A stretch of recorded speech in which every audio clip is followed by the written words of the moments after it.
Watching साइम पेजा the reaction channel. तो फ्रेंड्स कैसे हैं आप लोग। तो दोस्तों आज का वीडियो हम जो देखने जा रहे हैं वीडियो है पाक मीडिया क्राइंग एज कैनेडा में in grey list due to saving Khalistan. So most probably हो सकता है कि कनाडा जो है वो ग्रे लिस्ट में चला जाए और जिसके ऊपर पाकिस्तान की मीडिया जो है वो इसके ऊपर डिस्कशन कर रही है। तो जल्दी से चलते हैं और देख लेते हैं इस वीडियो को। तो दोस्तों ये वीडियो बहुत ज़्यादा नॉलेजेबल होने वाली है और इसमें हमें काफ़ी कुछ जानने को मिलेगा रिगार्डिंग कनाडा और इंडिया के रिलेशंस के बारे में। सो करते हैं वीडियो को स्टार्ट और जानते हैं पाकिस्तान की मीडिया इसके ऊपर क्या कहती है। So yes here we go. Pentagon के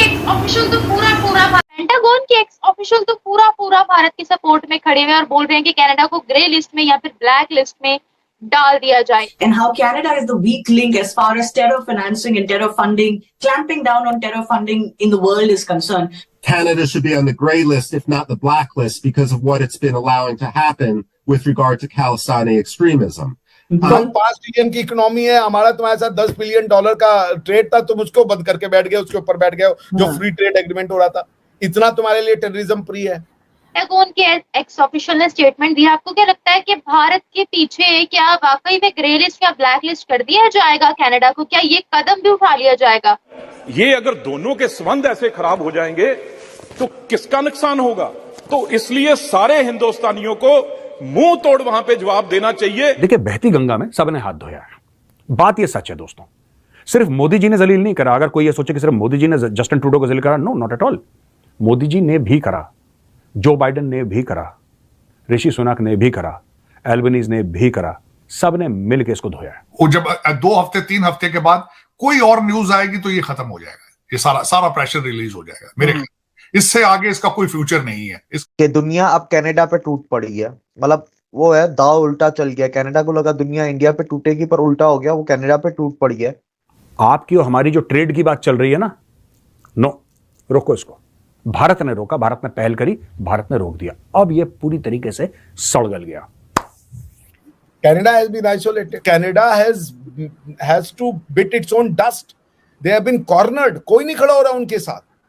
जय हिंद दोस्तों पेंटागन के एक्स ऑफिसर का कहना है और ये बयान भी बहुत ज्यादा वायरल हो रही है कि जल्द से जल्द कनाडा को FATF के ग्रे लिस्ट या ब्लैक लिस्ट में डाल देना चाहिए, क्योंकि पिछले कई दशकों से और खास करके जस्टिन ट्रूडो की सरकार और उनके पिता की सरकार ने खालिस्तानी एक्सट्रीमिज्म को बहुत ज्यादा कनाडा में बढ़ावा दिया है। और ना सिर्फ खालिस्तानी एक्सट्रीमिज्म को बल्कि अफ्रीकन आतंकवादियों को भी पनाह दिया है और पाकिस्तानी आतंकवादियों को भी अपने घर में पनाह दिया है। तो इसलिए कनाडा को ब्लैक लिस्ट या ग्रे लिस्ट में डालना चाहिए। अब दोस्तों ये बयान जो है जस्टिन साहब का, वो जो है काफी ज्यादा कनेडियन मीडिया में भी वायरल हो रहा है। कनेडियन मीडिया जोर शोर से ये कह रही है कि ट्रूडो की वजह से अब ये दिन देखने पड़ रहे हैं कि अमेरिका का पेंटागन का एक्स ऑफिसर हमको ग्रे लिस्ट और ब्लैक लिस्ट में डालने की बात कर रहा है। दोस्तों अमेरिका और कनाडा के रिश्ते भाईचारे जैसे हैं, लेकिन अब कुछ अमेरिकन उठ के ही कनाडा पे आरोप लगा रहे हैं कि कनाडा जानबूझ के भारत को और खुद को भी डिस्टर्ब कर रहा है। और खास करके जस्टिन ट्रूडो के खिलाफ अब दुनिया की एक बहुत बड़ी आवाज उठ रही है। दोस्तों बांग्लादेश ने भी अभी हाल फिलहाल में कल या आज में कहा है कि भारत गलत नहीं कर सकता है, और ऐसे करके जापान भी है और कई सारे देश अब भारत के साथ इस मुद्दे पे आ रहे हैं। पेंटागन के एक्स ऑफिशियल ने स्टेटमेंट दिया। आपको क्या लगता है कि भारत के पीछे क्या वाकई में ग्रे लिस्ट या ब्लैक लिस्ट कर दिया जाएगा कनाडा को? क्या ये कदम भी उठा लिया जाएगा? नहीं, कनाडा को FATF में डाला नहीं जाएगा, पर ये बात बोलना अपने आप में बहुत बड़ी बात है।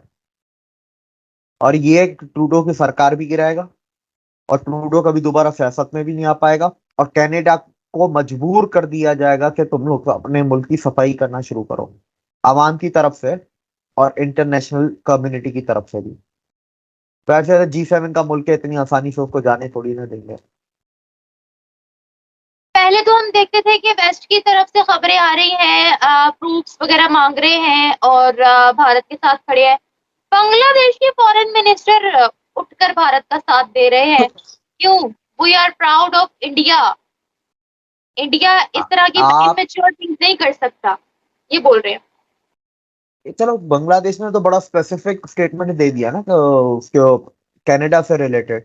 कल एक दिन में कितने बयान इंडिया की फेवर में आए हैं आप वही देख लें। ओवरऑल इंडिया की ताकत क्या है उसका अंदाजा अगर आप लगाएं। अफ्रीकन यूनियन के प्रेसिडेंट UN में वसुदेव कुटुंबकम बोलते हैं संस्कृत में, और वो बोलते हैं मैं सीख के आया हूं। कंबोडिया के प्राइम मिनिस्टर बोल रहे हैं, पोर्चुगल के फॉरेन मिनिस्टर हैं, उसके बाद डोमिनिका रिपब्लिक के वो तारीफ करते हैं वैक्सीनेशन के ऊपर।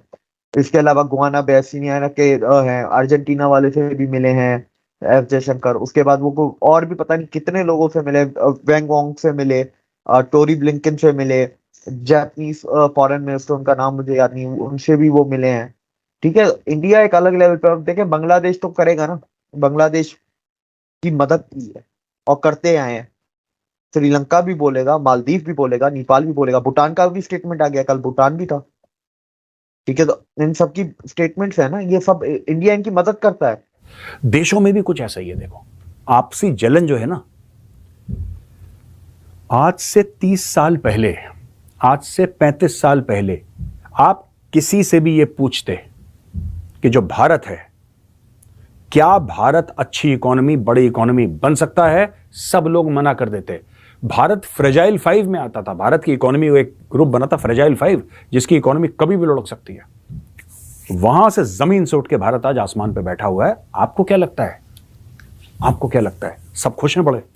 जो आपके सो कॉल्ड दोस्त हैं, जो मोदी जी से गले मिलते हैं, क्या मोदी जी को नहीं पता कि गले मिल रहा है, लेकिन इसकी दिल की धड़कनें थोड़ी ज्यादा ही तेज हो रही हैं? उनको सब पता है। He knows everything, is the prime minister of India. यार, उनको नहीं पता होगा?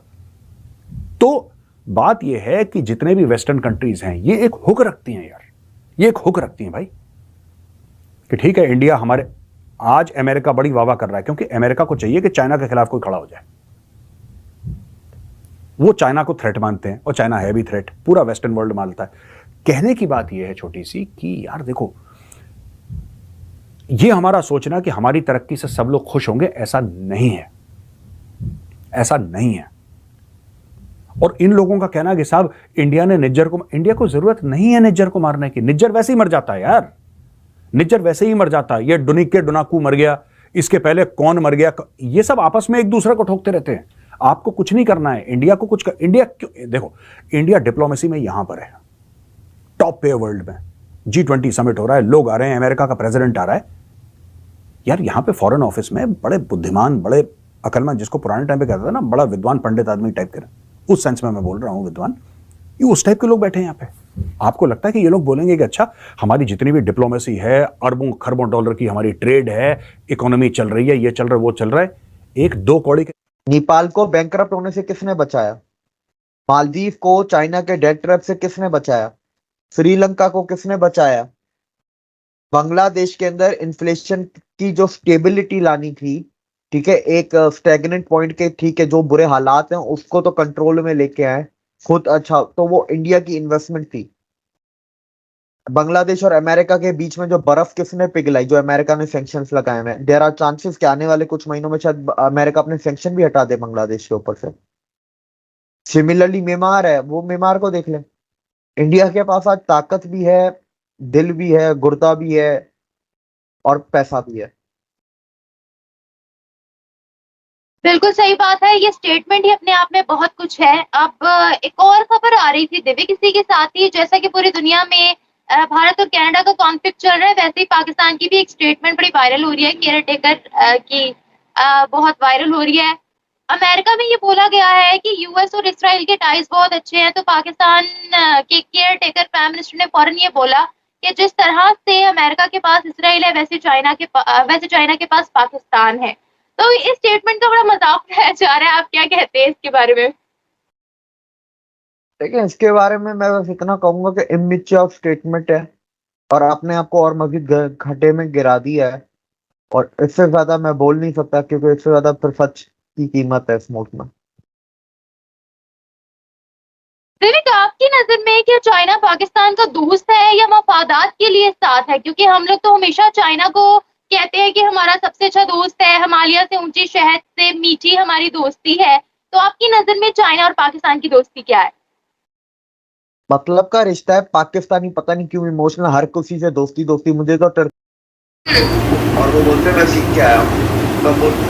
सो फ्रेंड्स, ये था हमारा आज का वीडियो। तो ये बात तो सही है कि देखें, कनाडा कोई छोटी मोटी कंट्री तो है नहीं कि उसको इतनी जल्दी से कोई भी ग्रे लिस्ट में डाल दे, इतना आसान नहीं होता ये चीज़ें। लेकिन जाहिर सी बात है जो खबरें आ रही हैं तो उससे तो ये बोल देना भी बहुत बड़ी बात होती है कि ग्रे लिस्ट में चला जाएगा, क्योंकि जाहिर सी बात है एक कंट्री है जिसकी एक इतनी रेपो है, इतनी रिस्पेक्ट है और इतनी वैल्यू रखती है वो, और उसी कंट्री के नाम पर अगर आप ये बोल देंगे वो ग्रे लिस्ट में जा रहे हैं तो ये भी बहुत बड़ी बात होती है। तो अब उनकी ऑपोजिट जो ट्रूडो की जो पार्टीज़ हैं वो लोग तो जाहिर सी बात है उनके ऊपर एलिगेशंस भी लगाएंगे, बोलेंगे कि हाँ भाई इनकी वजह से आज देखो, वही होता है ना जब आप पे एक चीज़ हो रही होती है तो दुश्मन के साथ गलत हो रहा होता है तो हम और ज़्यादा उस पर खुश हो रहे होते हैं और ज़्यादा आग नमक छिड़कने की कोशिश करते हैं। तो ये वही चीज़ें कुछ नज़र आ रही है। लेकिन वहीं पर ही हम देखें तो इंडिया की एक जो रिस्पेक्ट बनी हुई है पूरी दुनिया में, और जो बांग्लादेश हो गया ये कंट्रीज भारत को सपोर्ट कर रही हैं, तो भारत को सपोर्ट करना बनता है, क्योंकि 71 में जब भारत ने बांग्लादेश को सपोर्ट किया उस वक्त और कोई कंट्रीज उनको सपोर्ट नहीं करने आई थी, भारत की अपनी फोर्सेस गई थी 71 में इनको सपोर्ट करने के लिए। तो आज इनका साथ भारत के खड़ा होना बहुत ही लाजिम है और खड़े भी हैं, और ये बहुत अच्छी बात है। और दूसरी बात ये है कि दूसरी अदर कंट्रीज की अगर हम बात कर लें तो वो भी भारत में जब भी आते हैं तो कुछ ना कुछ ऐसी लम्हात लेके जाते हैं या कोई ऐसी डील्स लेके जाते हैं जिससे कोई पॉजिटिव इम्पैक्ट नज़र आता है, जो कि एक बहुत अच्छी बात है। तो उसी के साथ अगर हम देखें तो एक भारत का भी अपना एक बहुत स्ट्रॉन्ग हम देख सकते हैं कि पावर रखती है, और वहीं पर ही कनाडा भी एक स्ट्रॉन्ग करती है। लेकिन क्योंकि ट्रूडो की अभी जो मिस्टेक हो गई है उनसे और वो इसको एक्सेप्ट भी नहीं कर रहे हैं, क्योंकि जाहिर सी बात है वो किस तरह से किस मुंह से एक्सेप्ट करेंगे, तो ये चीज़ें उसी की वजह से जो है ना आज जो है वो ट्रूडो तो फंस गए हैं, क्योंकि उनको अपनी कंट्री से भी बातें सुनने पड़ रही हैं और उनको बाहर दूसरी कंट्रीज से भी बातें सुनने को मिल रही हैं, बिकॉज उनके पास कोई प्रूफ ही नहीं है। तो और यही है कि अब देखते हैं कि आने वाले वक्त में उनके साथ क्या होता है, क्या मामलात होते हैं, क्योंकि भारत ने तो अपने जितने भी बिजनेस थे उन्होंने कहा भाई हमने तो आपके साथ नहीं बिजनेस करना, आप लोगों ने करना आप कर लो, लेकिन हम आप लोगों के साथ बिजनेस नहीं करेंगे। सो अभी तो देखते हैं कि आगे जाकर क्या सिचुएशन बनती है। तो फ्रेंड्स इसी के साथ आप क्या कहेंगे कमेंट सेक्शन में बताएं। बाकी पाकिस्तान से तो वही जो हमने एक्सपेक्ट किया था, पाकिस्तान के एफएम जो है उन्होंने ये कहा कि भाई कनाडा सही है और भारत गलत है, तो मतलब वो खुश हैं। वही अभी मैंने स्टार्टिंग में एग्जांपल दी ना कि आपको दुश्मन जब प्रॉब्लम में होता है तो आप उसमें और नमक छिड़क के खुश हो रहे होते हो, वही काम हमारे यहाँ से हमारे यहाँ के लोग कर रहे हैं। वो मतलब कि इंडिया के अगेंस्ट कनाडा है तो अभी खुश हो रहे हैं कि हाँ ठीक है कनाडा को सपोर्ट करें, हाँ ये ऐसे ही होता है। एनीवेज फ्रेंड्स इसी के साथ आप क्या कहेंगे कमेंट में ज़रूर बताइएगा। मिलते हैं नेक्स्ट वीडियो के साथ, अपना ख्याल रखिएगा। Till then take care, lots of love.